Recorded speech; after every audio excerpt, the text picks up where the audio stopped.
Los invito a que nos acompañen a la mesa 1 de 4 actividades que tendremos en el transcurso del día. Si gustan acompañarnos.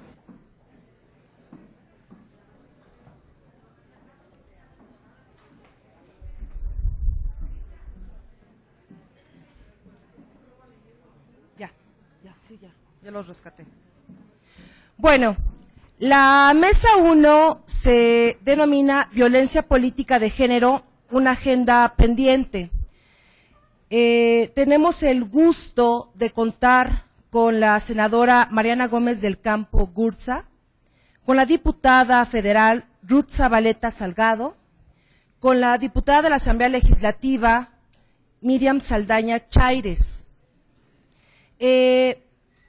Nuestros temas se centran en la violencia política de género y damos inicio con la intervención de la senadora federal Mariana Gómez del Campo Gurza, quien es licenciada en Ciencias de la Comunicación por la Universidad Anáhuac del Norte, tiene una maestría en Gobierno y Políticas Públicas por la Universidad Panamericana. Realizó estudios en Derecho Parlamentario en el Instituto Tecnológico Autónomo de México, así como de Comunicación y Marketing Político por la Fundación Konrad Adenauer. Fue coordinadora de la campaña de jóvenes del expresidente de la República, Felipe Calderón Hinojosa. Dentro del ámbito legislativo, ha sido diputada local por el principio de mayoría relativa en el periodo de 2003 a 2006 en la tercera legislatura.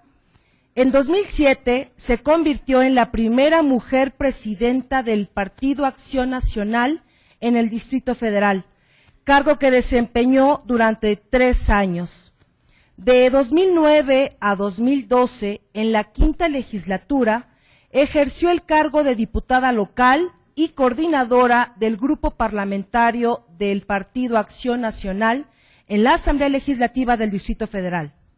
En medios de comunicación ha colaborado como integrante del Consejo Editorial de la sección Ciudad del periódico Reforma, como columnista de los periódicos La Crónica de Hoy, Publimetro, Milenio Diario, Más por Más, y en los portales electrónicos Eje Central y Animal Político, y además como comentarista invitada semanalmente en Reporte 98.5 y Radio Fórmula.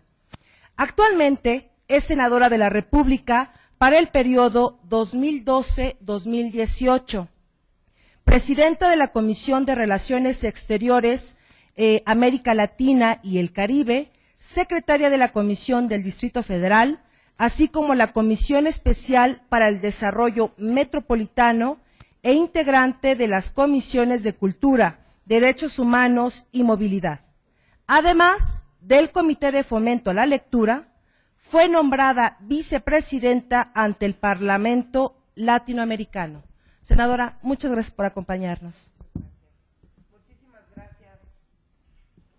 Muchísimas gracias, magistrada. Es para mí un honor estar aquí en el Tribunal Electoral del Distrito Federal, poder estar pues conmemorando este Día Naranja y haciendo todos los esfuerzos mes con mes para recordarle a los mexicanos qué es lo que significa el Día Naranja. Es para mí un honor poder compartir esta mesa con la diputada Miriam Saldaña y por supuesto con una muy buena amiga, la diputada Ruth Zabaleta. Yo quiero felicitarla, magistrada, por este esfuerzo, por haber logrado unir a todo el poder judicial en esta Ciudad de México y por supuesto también de la mano con el Ejecutivo y el Legislativo. El próximo 8 de marzo estaremos cumpliendo 105 años de celebrar el Día Internacional de la Mujer. En nuestro país ha habido avances en lo legislativo sobre todo, y por supuesto también pues ha obligado a los partidos políticos a hacer su parte. En 100 años hemos transformado siglos enteros de retraso y marginación y quiero decir que hoy en día, afortunadamente, nos encontramos mujeres líderes en los diferentes espacios. Nos encontramos a mujeres líderes en las empresas, en la política, en los sindicatos, en el campo, en la cultura, y para ello tenemos muchos ejemplos. En 2014 se conmemoraron 61 años del voto de la mujer en México. Imagínense que apenas hace 6 décadas pues no contábamos en la toma de decisiones y hoy ya puede ser una realidad. Falta mucho por hacer, seguimos viviendo bajo esquemas machistas, muchas veces provocados y fomentados por nosotras mismas, porque no las creemos de la posibilidad, por ejemplo, de hacer política. ¿Cómo participar en política si yo no soy una líder, o así me han hecho creer en casa que no soy una líder, y a la hora de que estás con la gente de tu comunidad te das cuenta que sí lo eres? Pero para hacerlo, pues primero hay que creer en nosotras mismas. La violencia de género se ha ido recrudeciendo. El 76% de las mujeres en el Distrito Federal dicen haber tenido algún incidente de violencia, ya sea en el hogar, en el trabajo, en la calle o incluso también en el transporte público. Quiero compartirles que desde el Senado de la República hemos impulsado diferentes reformas. Por ejemplo, en 2012 en el Senado aprobamos la reforma laboral que impulsa una mayor igualdad, el rol de las mujeres y el derecho a la maternidad, reformas también a la ley contra la trata de personas, que aquí se fortalece la Fiscalía Especial para los delitos de violencia contra las mujeres y la trata de personas, la cuota de género en las candidaturas con una proporción de 50% hombres y 50% mujeres, y aquí va a ser importante que las que estemos aquí pues demos la batalla para que esos porcentajes sea también en distritos rentables. ¿Cuántas veces no vemos dentro de la violencia política que se piensan las mujeres para los distritos pues más complicados, los distritos imposibles de ganar, los distritos en donde jamás el partido político que te está postulando ha tenido una victoria, por lo menos en los últimos 10 años? Necesitamos también lograr esa igualdad y que las mujeres podamos estar en distritos competitivos y también en los que no lo sean, pero que sea la cosa pareja. Me queda claro que le cuesta mucho trabajo a los partidos políticos el poder ser generosos y ver de qué manera se le puede dar también a mujeres talentosas, porque además no nada más es pensar en ¿quién quiere ser candidata? Yo creo que hoy más que nunca hay muchas mujeres dispuestas a participar, a hacer política, a buscar alguna candidatura, pero a veces son, insisto, los mismos hombres los que hacen lo necesario para que esto no ocurra. ¿Cuál es la realidad de la participación política de las mujeres? En México se incorporó hasta el 2012 el pequeño grupo de países a raíz de los resultados de las elecciones pasadas que cuentan con la mayor representación parlamentaria de mujeres en su historia. 37% en la Cámara de Diputados y 33% en el Senado. Me queda claro que vamos avanzando en cuanto a espacios se refiere. He tenido la oportunidad de visitar, por ejemplo, un país como Haití, que no deja de sorprenderte que en su Senado haya 0 mujeres. No hay participación de la mujer, y esto por mencionar un país que nos queda bastante cerca. Pero eso contrasta si vemos que apenas del 7% de las presidencias municipales pues son encabezadas por mujeres. ¿Y qué decirles de gubernaturas? Prácticamente nos ha tocado ver a mujeres pasar por gubernaturas y no contaríamos, no rebasarían los dedos de una mano si pensamos en mujeres gobernadoras. Hoy tenemos la oportunidad como país, hay algunos estados como Nuevo León, en donde la disputa afortunadamente será entre mujeres. No hemos podido tener una mujer en la presidencia de la República, como sí ocurre en países como Argentina, Brasil, Chile o una primer ministro como en Alemania. Sin duda, todavía hay mucho por hacer.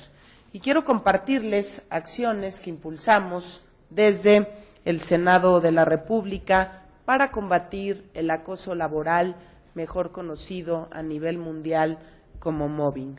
Aprobamos una iniciativa que además estoy muy orgullosa de haberla impulsado y que se hayan sumado todos los grupos parlamentarios para imponer multas e inhabilitar a los servidores públicos que sean agresores.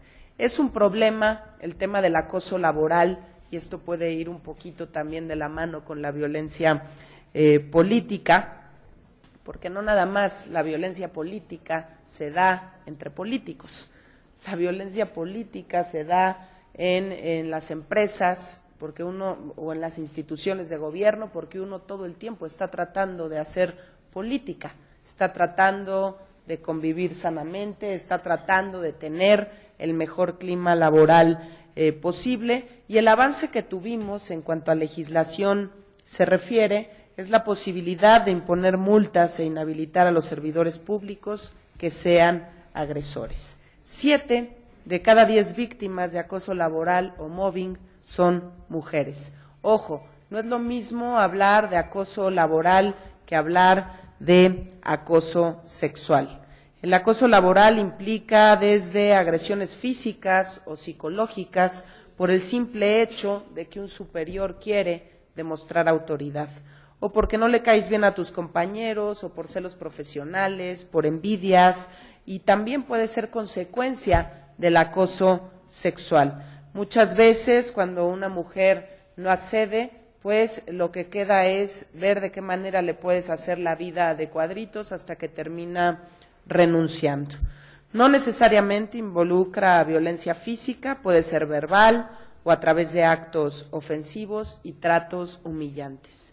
Si nosotros revisamos las situaciones más comunes de violencia laboral, les comparto algunos datos que deben alarmarnos. Ser humilladas en el 37% de los casos, tener menos oportunidades para ascender que los hombres en el 11%, que por el mismo trabajo percibamos menos remuneración que los hombres en un 11%, que recibamos menos prestaciones en un 7%, que nos pidan prueba de embarazo en un 6%, que a una mujer se le baje el sueldo, la despidan o no la contraten por su edad o condición civil en un 4%.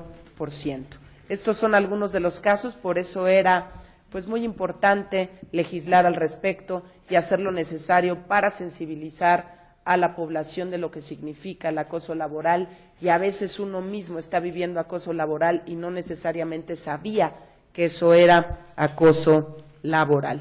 Y yo quisiera, y trataré de ir cerrando mi intervención. Tengo aquí mucha información que seguramente mi estimada magistrada Carmen pues me invitará en alguna otra ocasión para hablar de algunos tips de cómo ser una mujer líder, cómo detectar a las mujeres líderes y cómo lograr que las mujeres pues nos la creamos y hagamos lo necesario para participar en esto. Yo quiero decirles que me resulta muy importante que esté hoy en la opinión pública el tema de la violencia política entre las mujeres. La primera vez que se tocó en el Senado de la República, los más asombrados eran los hombres. Había poca información de lo que significaba la violencia política contra las mujeres, e insisto, la violencia política contra las mujeres no tiene que ser, es como el acoso laboral. No tienes que estar pensando en que una mujer fue golpeada o maltratada, sino simplemente, insisto, es cuando la mujer puede ser humillada con temas tan sencillos como tú no puedes ser candidata porque no tienes la capacidad, tú no puedes ser candidata porque no tienes la preparación, y aquí hay una lista de hombres que sí pueden ser candidatos, e incluso muchas veces los mismos partidos políticos impulsando personajes con una trayectoria sucia o una trayectoria que desafortunadamente no puede ser vista de manera positiva ante la opinión pública, pero a veces no importa. Por ejemplo, yo quisiera cerrar con un ejemplo que vivimos hace poco dentro de mi partido, hablando de la violencia política contra las mujeres. Hace unos días se dejó fuera de la lista plurinominal a un personaje importante dentro de Acción Nacional, que es Margarita Zavala, y lo pongo como ejemplo porque todas y todos sabemos de su capacidad, de su trayectoria, del trabajo que hizo al lado del presidente de México, Felipe Calderón, y si uno sale a la calle y le pregunta a la gente, pues la gente estaba molesta. ¿Cómo se puede dejar fuera a un personaje como Margarita Zavala, una mujer comprometida, entrona, trabajadora, y le dan muchísimos calificativos? Y se los digo de esta manera porque incluso en un restaurante me preguntaba y se acercaba un grupo de señoras, ¿por qué pasó eso dentro del PAN?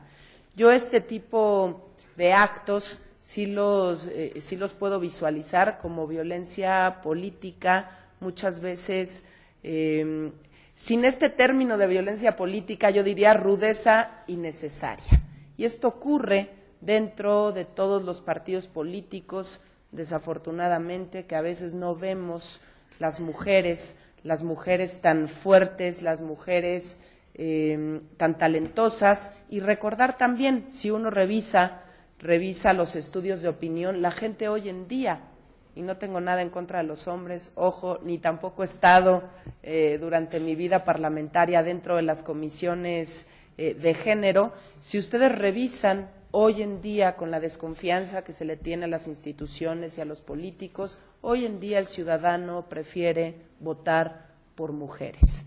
Y es un tema que los partidos políticos tendrán que evaluar, tendrán que revisar y no hacerse de la vista gorda como si no pasara nada. Si realmente queremos mejorar la clase política de nuestro país, hay que abrirle espacio a las mujeres. Yo soy una convencida de que muy pronto tendremos presidenta de México, de que muy pronto tendremos varias gobernadoras en el país, de que muy pronto tendremos jefa de gobierno, y así en cada uno de los espacios. Yo cerraría mi intervención por temas de tiempo. Agradezco nuevamente a la magistrada Carmen Carreón y agradezco, por supuesto, al presidente Armando Hernández, siempre pues tan animado de apoyar estos temas de género, siempre tan animado de abrir los espacios necesarios, y yo espero que este sea el principio de una nueva historia del tribunal en esta Ciudad de México. Muchísimas gracias y nuevamente un honor estar con ustedes en esta mesa. Gracias. Gracias, señora senadora. Por el contrario, gracias a ustedes por estar aquí, por acompañarnos, y creo que hace reflexiones muy importantes. Desafortunadamente a veces los tiempos no nos ayudan. Sin duda hay muchas cosas por decir, tanto como mujer líder, como mujer candidata, dirigente de partido, y claro que seguramente pudiera compartirnos sus experiencias dentro de ir incursionando en esta vida política que estaba vista solamente para varones. No olvidemos que el tema de la representación, incluso desde Francia se veía que sí, la democracia se veía, pero para representar a las personas de una posición económica alta, que fueran blancas, que fueran varones, ¿no? Entonces, esta mesa se puede observar que se están rompiendo paradigmas, y gracias, senadora, por compartirnos estas cifras alarmantes, ¿no? De que apenas tenemos el 37% de representación de las mujeres en la Cámara de Diputados, el 33% en el Senado, y que en Haití no haya pues todavía participación de las mujeres. Coincido con la senadora en que como mujeres tenemos que creernos que podemos acceder a un cargo público, que podemos ser líderes, pero como bien lo comenta, ¿no? Nos lo tenemos que creer nosotras para que de una u otra manera se vayan dando las circunstancias y este también es un ejemplo de que las mujeres no nos ponemos el pie a las mujeres, por el contrario, estamos generando una nueva cultura en donde ahora las mujeres le brindan la mano a las mujeres. Gracias, senadora. Ahora le damos la palabra a la diputada federal Ruth Zabaleta Salgado, quien actualmente es diputada federal por la 52 legislatura, 62 legislatura, gracias, coordinadora de la institucionalización de la perspectiva de género del Tribunal Electoral del Poder Judicial de la Federación en 2011-2012, diputada federal del 2006 al 2009 y presidenta de la mesa directiva de 2007 y 2008. Jefa delegacional en 2003, 2006, diputada local del año 2000 a 2003, cuenta con la licenciatura en Sociología en la ENEP Acatlán de la Universidad Nacional Autónoma de México, cuenta con la maestría en Derecho Constitucional en la Universidad Nacional Autónoma de México y seminario de alto nivel CIDE en Yale de febrero del año 2011. En la Universidad Iberoamericana y Complutense de Madrid cuenta con un diplomado de análisis político estratégico. En la UAM y Fundación Cambio 21 con el diplomado en análisis de gestión metropolitano y actualmente es columnista del periódico Excelsior desde el año 2008. Gracias, diputada. Antes que nada, quiero agradecer tanto a la magistrada Carmen Carreón, que fue motivadora de este evento, como al presidente Armando Hernández Cruz por contemplarme en esta mesa.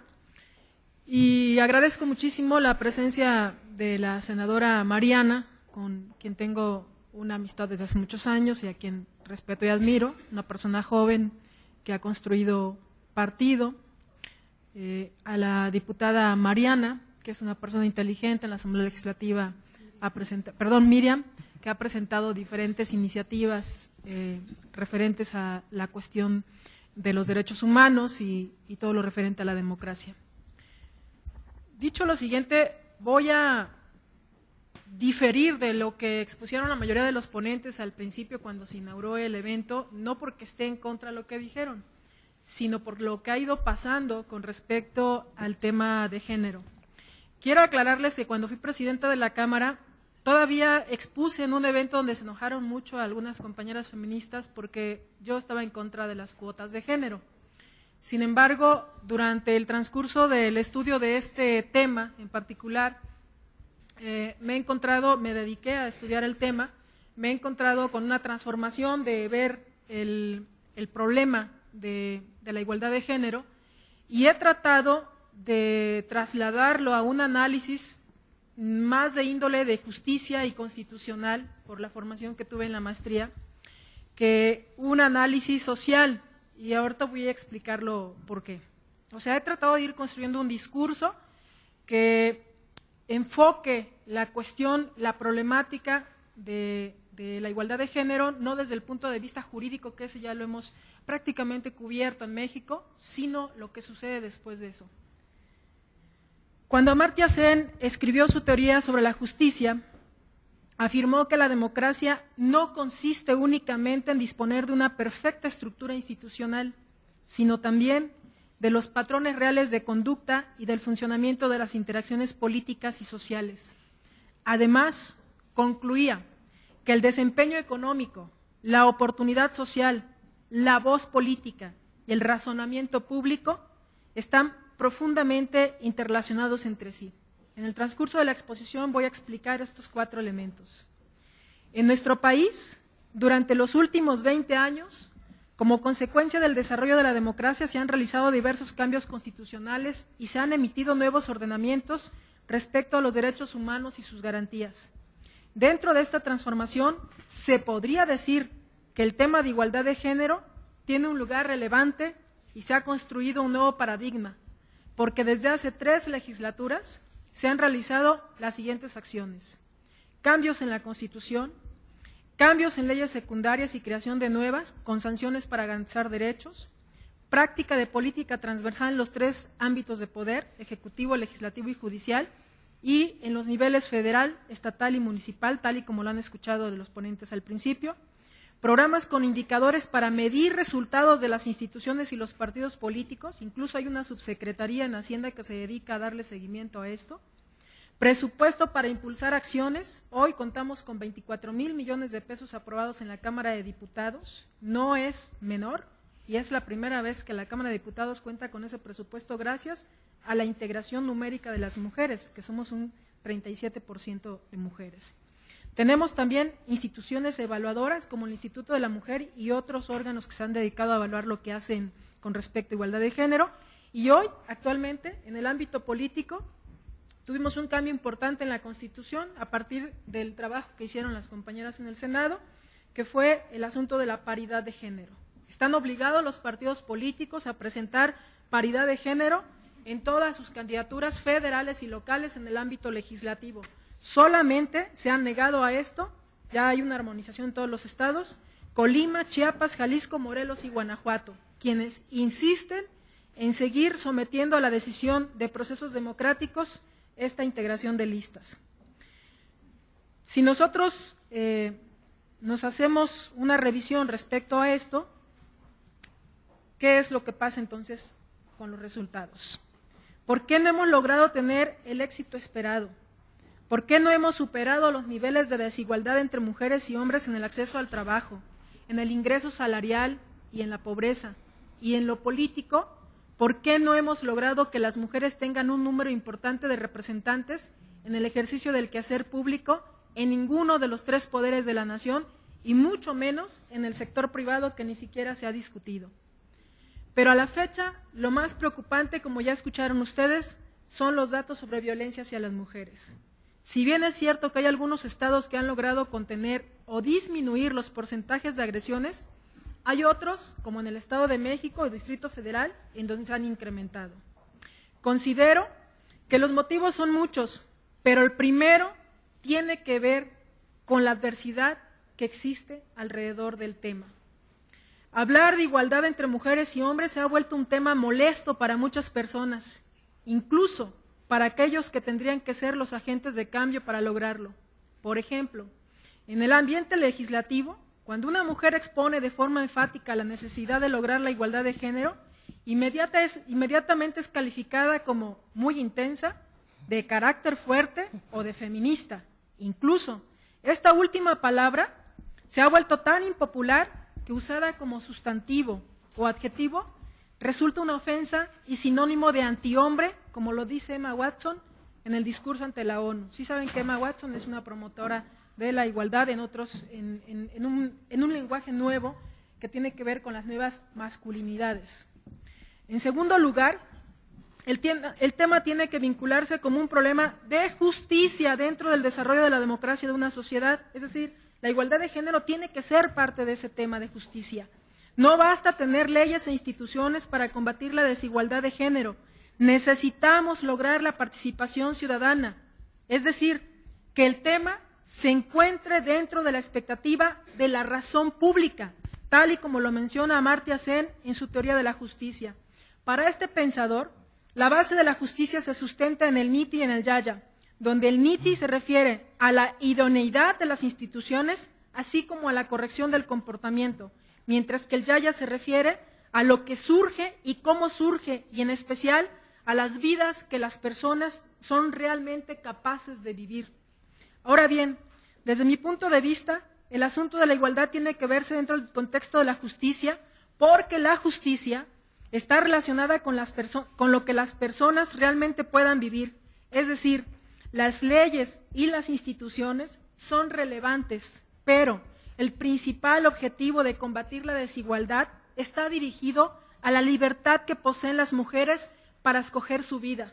Ser capaces de razonar y escoger tiene que ver precisamente con las condiciones que tienen a su alcance para lograrlo, es decir, la igualdad de ciertas oportunidades generales. Si analizamos el marco normativo que hemos construido a la fecha, podría decirse que han quedado garantizadas las oportunidades públicas sin discriminación y además hay un monto importante, como lo dije, de recursos públicos, pero hace falta la segunda parte, que es cambiar el comportamiento real de la sociedad para lograr la igualdad entre hombres y mujeres.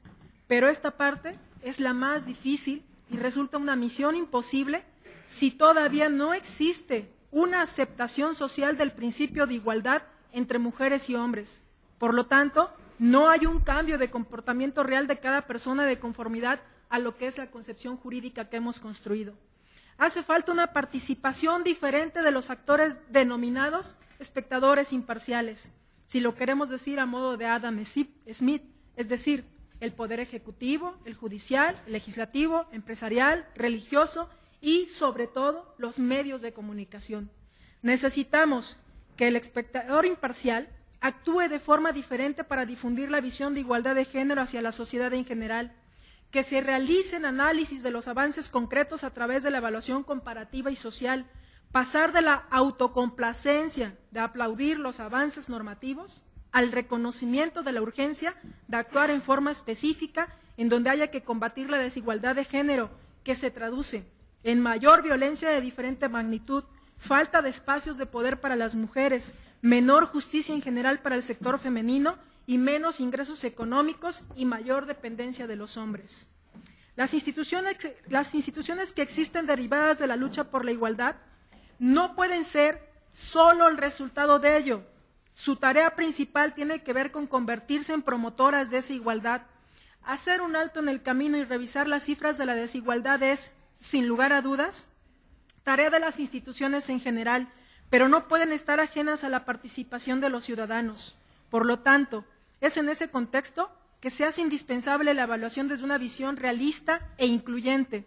Por ejemplo, el Poder Legislativo ya tendrá mayor presencia femenina por la acción afirmativa de la paridad en las candidaturas. Pero, ¿qué pasa en el Gobierno federal y en los gabinetes estatales y municipales? ¿Qué pasa en el Poder Judicial? Ahí está la Suprema Corte de Justicia, el propio Tribunal Electoral o los órganos autónomos, sin consideraciones de acciones afirmativas obligatorias para la presencia femenina en sus cargos de primer nivel. Por otra parte, la apertura al debate en cada comunidad y en cada municipio permitiría conocer en cada estado de la República cuáles son los aspectos que están fallando del nuevo paradigma. Muchas veces se ha dicho que no hay mujeres suficientes que se dedican a la política, por ejemplo. Entonces, deberíamos evaluar si estamos logrando la igualdad sustantiva, esa que se impulsa desde la política de desarrollo social, evaluar si realmente se está combatiendo la desigualdad primaria que tiene que ver con el combate al hambre y la falta de acceso a la seguridad social. Ello permitiría que hubiera más mujeres con posibilidades de participación en el quehacer público. También podría evaluarse si la procuración de justicia está siendo real. La violencia contra las mujeres y contra cualquier ciudadano solo puede disminuir e incluso erradicarse si hay un combate real de la impunidad. Desde el delito más pequeño que tiene que ver con una agresión verbal o con el castigo económico en el hogar, hasta el que tiene que ver con las agresiones fatales, ahora denominadas feminicidios. Más aún, podría evaluarse si la falta de representación femenina en los cargos públicos se relaciona con una decisión de las mujeres o con otros factores que pudieran enfrentarse de forma puntual, como por ejemplo, el hecho de que hay estados que todavía, contraviniendo lo establecido en la Constitución y la Ley de Partidos Políticos, han decidido que las cuotas de género se ciñan a los llamados procesos democráticos. El tema de la desigualdad de género tiene que analizarse desde una posición ética y moral de responsabilidad con el otro. Para impulsar el debate en cada comunidad, debe haber agentes que impulsen la visión del nuevo paradigma. Escuchar el análisis de lo que pasa dentro de una sociedad es importante, pero también es más importante que esas comunidades escuchen los postulados de la igualdad y se apropien de los principios de la igualdad de género como parte de la justicia de una sociedad democrática. No hay democracia sin justicia e igualdad, porque precisamente la democracia es un sistema de vida en donde lo más importante somos las personas y nuestro bienestar, y ello depende de las posibilidades que tengamos para lograrlo, no solo los mínimos satisfactores, sino nuestras más grandes aspiraciones. Cambiar de paradigma implica romper con lo viejo y aceptar nuevas reglas. Al respecto, Amartya Sen hace una reflexión que dice: en una sociedad con una larga tradición de subordinación de las mujeres, la norma cultural que subraya ciertas supuestas características de la presunta inferioridad de las mujeres puede ser tan fuerte que se requiere una considerable independencia mental para interpretar tales características de un modo diferente. Si hay, para poner un caso, muy pocas mujeres científicas en una sociedad que no estimula a las mujeres a estudiar ciencias, la notoria escasez de científicas de éxito puede servir como obstáculo para entender que las mujeres pueden ser muy competentes en ciencias. Apliquemos ahora esta visión a la participación política en México. La obligatoriedad de candidaturas paritarias permiten impulsar un mayor número de mujeres en las actividades del quehacer público. De esta forma, se hace visible su capacidad. Fíjense, no debería ser así, pero tenemos que hacer visible nuestra capacidad y la cultura de la sociedad entonces cambia. Dejar que algunos estados sometan a decisión democrática lo que marca la Constitución es violencia política. La idea de objetividad posicional es fundamental para entender la desigualdad de género y está muy relacionada con la elección racional. No es lo mismo sentir simpatía por apoyar a las mujeres porque tenemos madre, esposa e hijas que comprometerse a eliminar la desigualdad y sus consecuencias.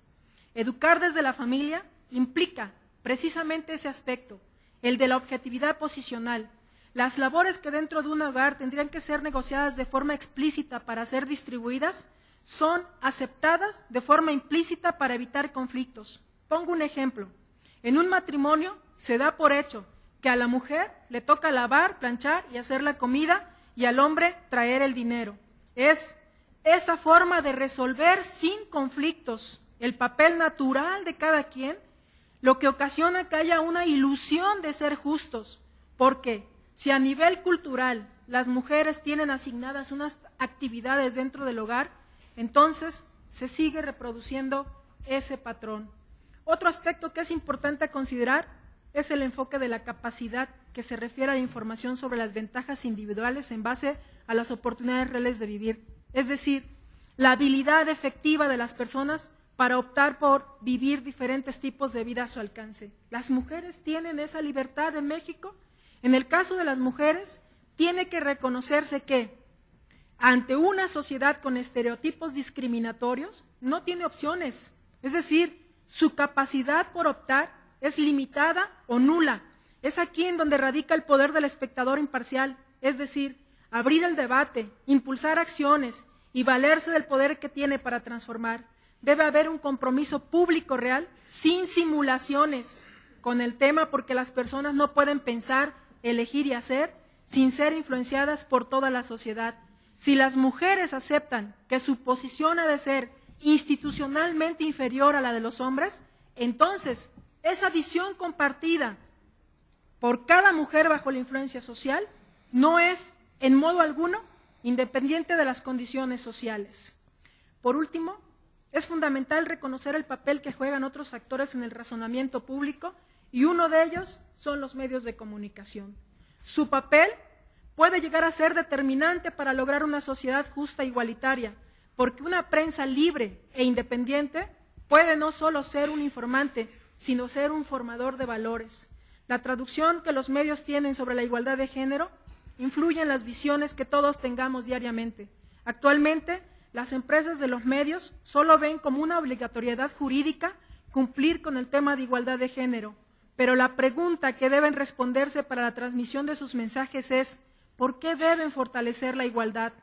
Los mejores incentivos son el público que los lee, escucha o mira.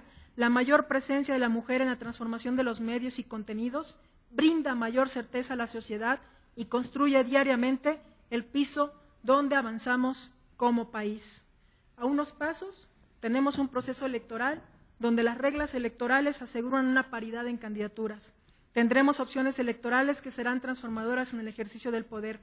Ha llegado la hora de que la igualdad no sea solo una norma jurídica y no sea una simulación, sino sea una realidad. Muchas gracias.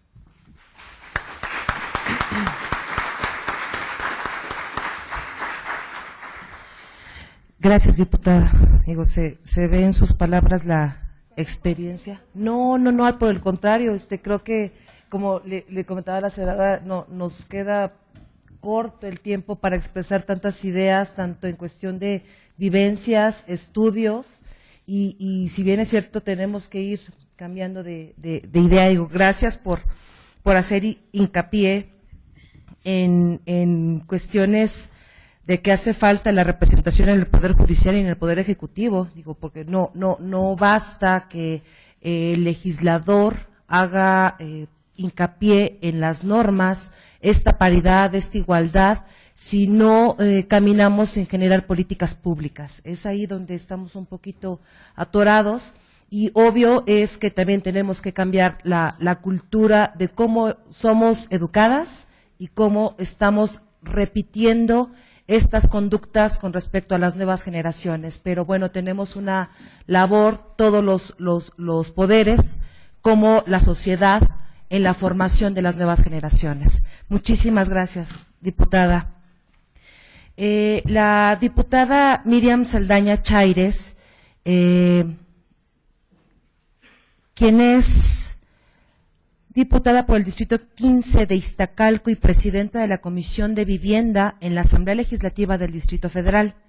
Desde la edad de 15 años, la diputada Saldaña Chaires ha participado en el terreno de lo social en organizaciones como la Cruz Roja, el Ejército de Salvación, SOS, Aldea de Niños, entre otras, llegando a ser presidenta del Club Rotario Viveros Coyoacán. Su formación profesional incluye 4 carreras: profesora de educación preescolar, cursada en la Normal de Torreón, su tierra natal, licenciada en lingüística por la Universidad de París, Quinto René Descartes, Francia, en letras modernas por la Universidad de París, en la Sorbona, Francia, y la licenciatura en filosofía cursada en la Facultad de Filosofía y Letras de la UNAM. Actualmente cursa la maestría en Derecho en el posgrado de la UNAM. La diputada Miriam Saldaña ha sido, como profesionista, una persona enfocada a resultados en el sector empresarial. Se ha dirigido hacia una perspectiva de orientación global, excelencia operacional integrada, liderazgo, planeación estratégica y conocimiento académico, habiendo fundado un par de empresas en los ramos de importaciones y exportaciones, fabricación de autoasientos infantiles y bienes raíces. Dentro de la actividad docente, creación del proyecto Primera Guardería Bilingüe Español-Francés en Francia, país donde también fue profesora de español en el Adel Lagún Vivantes. Gracias. Es que sí, muchas gracias. En su carrera política y como candidata del PT en la elección del 2009, Miriam Saldaña obtuvo un importante crecimiento para el Partido del Trabajo en la zona de Pedregales, donde pasó del 2.19% registrado en 2003 a 12.93%. Diputada, si me hace favor. Gracias. Creo que la edad se empieza a notar en mi currículum, ya empieza a ser muy largo. Sí. Muchísimas gracias, magistrada Carrión. Cuando el magistrado presidente Armando Hernández comentó que tú habías estado a la iniciativa de este evento, no me extrañó en lo absoluto. Tienes un gran liderazgo y yo sé que has estado apoyando mucho al género, y felicito este evento. La erradicación de la violencia política de género es algo de lo que cada una de las aquí presentes podemos hablar porque lo vivimos, y estoy convencida que también, como ya lo dijeron antes, hay violencia también en la academia, hay violencia en las empresas, el tema de género abarca a todos los ámbitos. También saludo a las legisladoras que me acompañan en este presidium y reitero la felicitación, magistrada Carrión. A decir de Aristóteles, el Estado más perfecto es evidentemente aquel en el que cada ciudadano, sea quien sea, dentro del campo circunscrito de las leyes, practique lo mejor posible la virtud y asegure el bienestar de sus gobernados. En la actualidad, la relación que la mujer mantiene con el poder continúa siendo una relación difícil puesto que a pesar de que sus derechos son reconocidos en la Constitución Política de los Estados Unidos Mexicanos, sigue siendo una asignatura pendiente la realidad que éstas viven al intentar acceder a los cargos públicos de nuestro país. Es importante destacar que a pesar de que la incorporación de la mujer al mundo laboral ha sido relativamente rápida, así como la participación femenina en los niveles de adopción y toma de decisiones, no ha logrado tener el mismo impacto, aunque a través del tiempo la mujer se ha superado a sí misma, ostentando hoy en día una preparación digna de ser reconocida plenamente. Una de las principales causas de que el posicionamiento de la mujer en la esfera política, económica y laboral de nuestro país haya sido menor al del hombre es la tardía incorporación de éstas a los puestos de liderazgo, lo cual ha generado un inevitable retraso. Un aspecto importante es que se ha logrado dejar atrás para siempre la connotación peyorativa que hasta hace un tiempo se le daba a todo lo impregnado de sello femenino en el ámbito laboral. Hoy las mujeres que accedemos a un cargo público no debemos adoptar estereotipos masculinos, ya que ha quedado demostrado que existe una manera femenina de gobernar. Se considera que la mujer tiene una forma de liderar y de organizar el trabajo diferente a la del hombre, ni mejor ni peor, pero igualmente efectiva y competente. Sin embargo, no fue de esta manera siempre. Es importante destacar que en la antigüedad existieron mujeres que se vieron en la necesidad de asumir la investidura de hombres, a efecto de poder expresarse libremente, estudiar, ejercer un empleo honorable o un cargo público. Un caso con el que quiero empezar estos ejemplos es el del doctor Barry, quien en realidad era Margaret Ann Bulkley. Margaret fue una niña que demostró una inteligencia superior desde pequeña y como en aquella época las mujeres tenían prohibido estudiar en la universidad, en 1809 viajó a Escocia con su madre y se matriculó en la universidad como James Barry. El doctor Barry se convirtió en un reputado médico victoriano, famoso por ser pionero en nuevos tratamientos y por ser uno de los primeros médicos en practicar una cesárea. Su verdadera identidad solamente fue descubierta tras su muerte. Murray Hall fue un político quien poca gente sabía que en realidad era Mary Anderson. Durante su vida se casó, adoptó una hija y disfrutó de privilegios que entonces estaban reservados para los hombres, como el voto y el ejercicio de la política. Su verdadera identidad no fue revelada hasta su muerte en 1901. Juana Inés Ramírez de Asbaje, mejor conocida como Sor Juana Inés de la Cruz, fue otra viva ejemplificación del ímpetu y el deseo de una mujer por superarse en cuestión de aprendizaje y capacidad intelectual. Aspectos estos que solo eran destinados a los hombres en el siglo XVII. Su hambre de conocimiento la llevó a aprender a leer y a escribir cuando su hermana fue enseñada a la edad de 3 años. A los 6 o 7 años de edad, Sor Juana Inés de la Cruz trató de ir a la universidad vistiendo de hombre, pero su madre no lo consintió, por lo que se volvió autodidacta. Ahora, en cuanto a las reformas a los ordenamientos jurídicos mexicanos, quiero mencionar que la perspectiva de género fue contemplada por primera vez en el año 1995 en la Cumbre Mundial sobre Desarrollo Social, celebrada en Copenhague, Dinamarca. Todo donde se pusieron medidas para impulsar el desarrollo social, incluyendo la problemática observada por las relaciones de inequidad entre hombres y mujeres, enfatizando la necesidad de realizar acciones afirmativas que promovieran la igualdad de oportunidades para el desarrollo.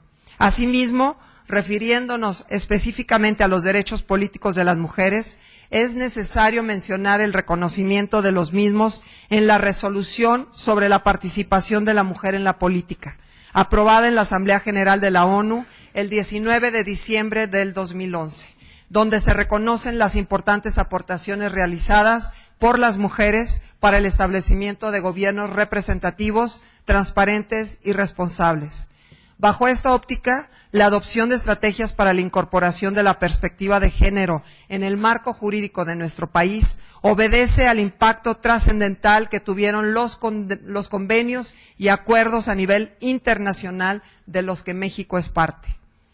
Nuestro país adopta entonces a la perspectiva de género como una estrategia destinada a hacer que las preocupaciones y experiencias de las mujeres, así como los hombres, sean un elemento integrante de la elaboración, aplicación, supervisión y evaluación de las políticas públicas y los programas en todas las esferas. En este sentido, los primeros intentos por regular medidas de acción afirmativa se dieron cuando se estableció en el Código Federal de Instituciones y Procedimientos Electorales, mejor conocido como COFIPE, recomendando a los partidos políticos garantizar una mayor participación de las mujeres en la vida política del país, estableciéndose en su última reforma la obligatoriedad de los partidos políticos de no postular más del 60% de candidaturas del mismo sexo en los cargos de diputaciones y senadurías, así como la sanción de no registrar las candidaturas de aquellos partidos que no cumplan con lo señalado en este precepto. En el caso del Distrito Federal, se ha adoptado este tema en su Código de Instituciones y Procedimientos Electorales, manifestando la obligación de promover la participación política en igualdad de oportunidades y paridad entre mujeres y hombres, con el objetivo de reducir la exclusión, la discriminación y aumentar la calidad de vida de las y los habitantes de la capital de nuestro país. Sin embargo, este importante rubro aún no se refleja en la Ley de Acceso de las Mujeres a una vida libre de violencia del Distrito Federal, cuando se debería catalogar como una modalidad de violencia, la violencia política de género. En cuanto a la participación de la mujer en el ámbito político, es válido hacer mención a que en la actualidad el proceso de incorporación de la mujer en la vida política de los países es una realidad. Poco a poco los movimientos por el reconocimiento de los derechos civiles y políticos de la mujer han ganado terreno. En el año 2003, Panamá tuvo a una mujer como presidenta de la República. Perú tuvo a una primera ministra mujer y en los casos de Chile y Colombia, ambos países han tenido mujeres como jefas de las Fuerzas Armadas. Asignatura pendiente en este país. Ante tal escenario, si bien es cierto que se tienen contempladas las cuotas de género, mismas que constituyen una medida para dar respuesta al actual desequilibrio de género en los órganos de toma de decisiones, también lo es que con su implementación se ha logrado hacer de ellas un mecanismo que garantice la efectiva integración de las mujeres a los organismos de decisión y a las instancias de poder público. El fundamento de las cuotas de género se basa en el reconocimiento de las desigualdades históricas de las mujeres y en la necesidad de cerrar la brecha de género. Con la implementación de esta medida se busca refrendar la consideración acerca de que la democracia solo asumirá un significado verdadero y dinámico cuando las políticas públicas y la legislación nacional se decidan por mujeres y hombres con equitativa consideración. Es ineludible mencionar que no todos los cargos obtenidos por mujeres son por cuotas de género, puesto que dentro de la política mexicana se tienen líderes que han llevado el rubro de este país a obtener un lugar privilegiado en la historia de México y han sido precursoras en la participación política de las mujeres. El puesto más alto que han ejercido las mujeres en la administración pública federal ha sido el de secretarías de Estado. A la fecha, solo 23 mujeres han ocupado este cargo, considerando a 6 del gabinete ampliado.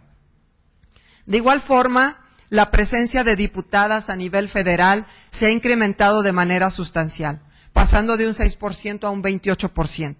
Este último porcentaje disminuyó frente a las solicitudes de licencia por parte de 10 diputadas para ceder sus curules a sus suplentes varones. Actualmente, en la Cámara de Diputados, de 44 comisiones ordinarias, solo 8 están presididas por mujeres, lo cual representa el 18.2% de las presidencias de comisión. En el caso de la Cámara de Senadoras, el porcentaje de mujeres también se ha incrementado de forma paulatina, aunque la presencia de mujeres diputadas es mayor que la de senadoras. En el Distrito Federal, la presencia de mujeres en los cargos públicos y de gobierno aún no son suficientes. Por ejemplo, la Asamblea Legislativa del Distrito Federal, en esta 6ª legislatura, está conformada por 66 diputados, de los cuales solo 22 somos mujeres, representando un total del 33%. Y en lo que respecta a las 16 jefaturas delegacionales que conforman en la Ciudad de México, solo 5 mujeres fungen en la actualidad como jefas delegacionales. En este rubro, considero que la evolución que ha tenido la mujer para posicionarse en la vida política del país en general y de la Ciudad de México en particular ha tenido un gran avance. No obstante, falta mucho por hacer para que este sea un tema de avanzada en nuestra capital.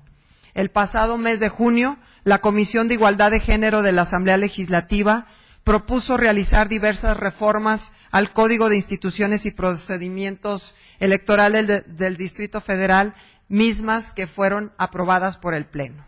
Dicha reforma reconoce la paridad de género en los cargos de representación popular y permite que los cargos de diputados locales sean ocupados por 50% de mujeres y 50% de hombres tras las elecciones del año 2015. Con esta reforma se verá concretizada la paridad de género en nuestro país. Anteriormente, el Código Electoral capitalino establecía una distribución de 60% hombres y 40% mujeres, por lo que el avance es histórico, mientras que en las cuotas para las delegaciones se mantiene el 60-40. No obstante, nos queda claro que en la actualidad la violencia política contra las mujeres existe e impide su presencia en áreas estratégicas como la toma de decisiones o la permanencia en posiciones de poder. Al respecto, un proyecto elaborado en conjunto por el Programa de las Naciones Unidas para el Desarrollo, el Tribunal Electoral del Poder Judicial de la Federación y ONU Mujeres señalan como acoso político, discriminación y violencia a las siguientes expresiones: mal uso del presupuesto de los partidos políticos, etiquetado para la capacitación de mujeres; simulación de elecciones primarias para eludir la cuota; envío a distritos claramente perdedores o al final de la lista de representación proporcional; presiones para ceder o no reclamar la candidatura; ausencia de apoyos materiales y humanos; trato discriminatorio de los medios de comunicación; presión para que renuncien a favor de sus suplentes; mayor exigencia que a los varones; intimidación, amenazas, violencia física contra su persona o la de su familia; desdén con respecto a sus opiniones o propuestas; segregación a comisiones, funciones o cargos de escasa importancia y bajo o nulo presupuesto. Lo que quiero dejar sobre esta mesa es una propuesta bien clara. Considero que la puesta en marcha de acciones hacia la igualdad sustantiva se deben de ver traducidas en la armonización de todos y cada uno de los ordenamientos jurídicos con visión y perspectiva de género. En este sentido, tendría que verse reflejado en el artículo 7 de la Ley de Acceso de las Mujeres a una Vida Libre de Violencia del Distrito Federal como una modalidad de violencia, la violencia política de género, la cual, a mi consideración, es cualquier acto u omisión cometida en forma individual o colectiva en contra de una o varias mujeres o de sus familias durante campañas políticas, siendo electas en ejercicio de la función o representación pública para acotar, suspender, impedir o restringir el ejercicio de su cargo o para inducirla u obligarla a que realice en contra de su voluntad una acción o incurra en una omisión en el cumplimiento de sus funciones o en el ejercicio de sus derechos. Estoy convencida de que las mujeres, desde cada una de sus trincheras, sentimos y asumimos el innegable compromiso de velar por el cumplimiento irrestricto de los derechos humanos y por la construcción y el cumplimiento de políticas de igualdad para las mujeres y para el resto de la sociedad. De esta forma se vería por fin concretado el empoderamiento y reconocimiento de la labor, el esfuerzo y la activa participación de las mujeres en la vida política de nuestro país. Todavía tenemos mucho por hacer y estoy convencida que todas las mujeres, a través de los distintos partidos políticos y de los distintos cargos dentro de la administración, estaremos poniendo nuestro granito de arena porque juntas lograremos mucho más. Es cuanto. Gracias, diputada. Pues bueno, nos deja en la mesa, dentro de nuestra mesa de violencia política de género, la diputada Miriam, la propuesta del artículo 7 en la Ley de Acceso a las Mujeres a una Vida Libre de Violencia, para poder catalogar ya la violencia política.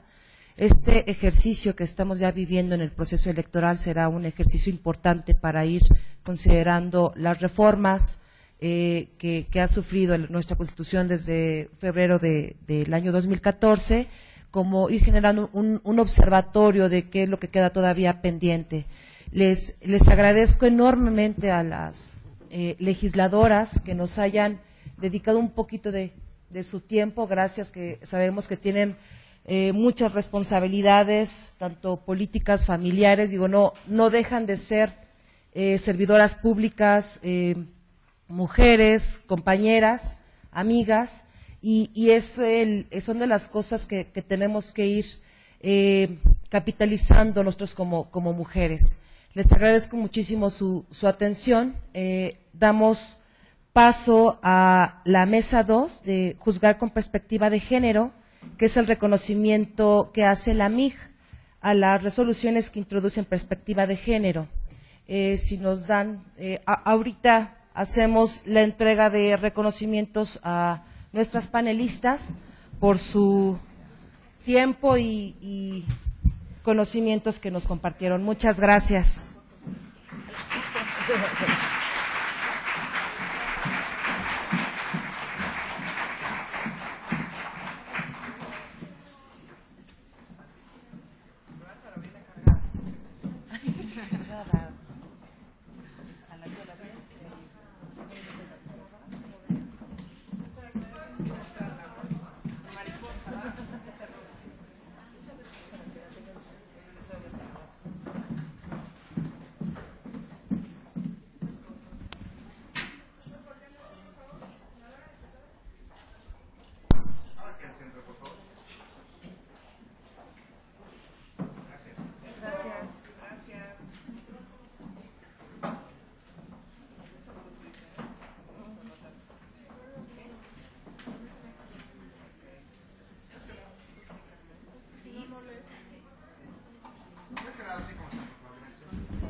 Muchas gracias.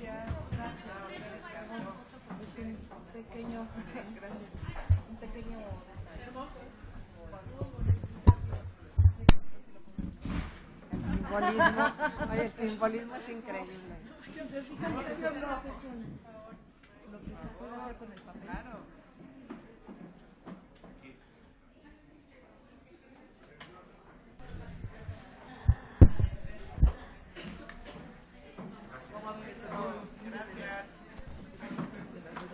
Gracias.